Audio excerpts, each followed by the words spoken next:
Stockholm. The Swedish auction house Bukowski's is selling the work of artists familiar to Scandinavians, but perhaps less well known around the world. Gunnel Wåhlstrand, for example. Born in 1974, Wåhlstrand never knew her father. He died when she was a year old, but she was given a box of photographs of him and set about including them in her work. There is a melancholy very strong in this image, and not just in this one, but also in the rest of her production. She lost her father very early, so a way for her to approach him and get to know him was to look through the grandfather's albums, because he took a lot of photographs of the father when he was a young boy, so it is actually the father that we see here in the middle of the picture. She looked through these albums and she found images of him in different settings, like here in the home or outside during summers and winters.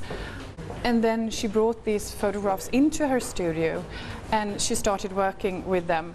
And of course, adding things and taking things and details out and creating her own image of this memory that she doesn't really have. I mean, it's a memory of an image. Wåhlstrand developed a technique of ink wash on paper that looks at first glance like a photograph, but is in fact much more complicated. Well, we have to consider that this is an ink wash, which means that she's working with liquid ink. And just thinking about that makes it absolutely astonishing that she has done this work. Because what she does is she needs to have the paper flat, otherwise the ink will, of course, like run down. So she needs to have the paper flat, and then she works bit by bit, darkening in the areas and leaving out the white areas in the image, and it takes a very, very long time.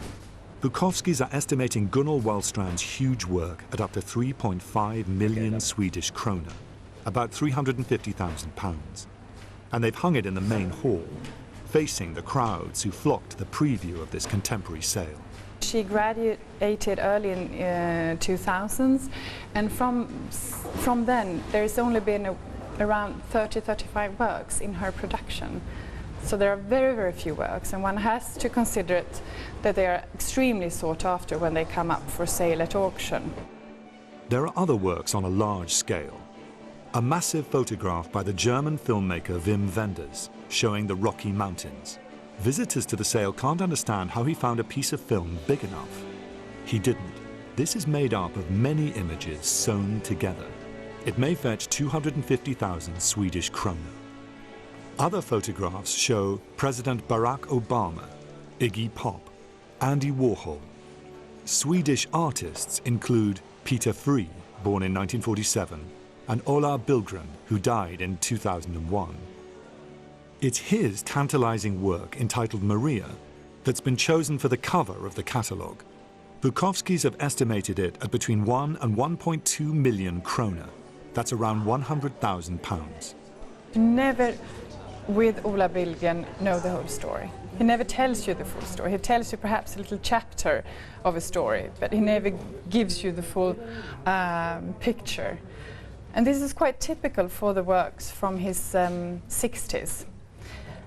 One has to consider that he broke with an extremely strong tradition, starting in the early 60s to paint figures and to paint realistically.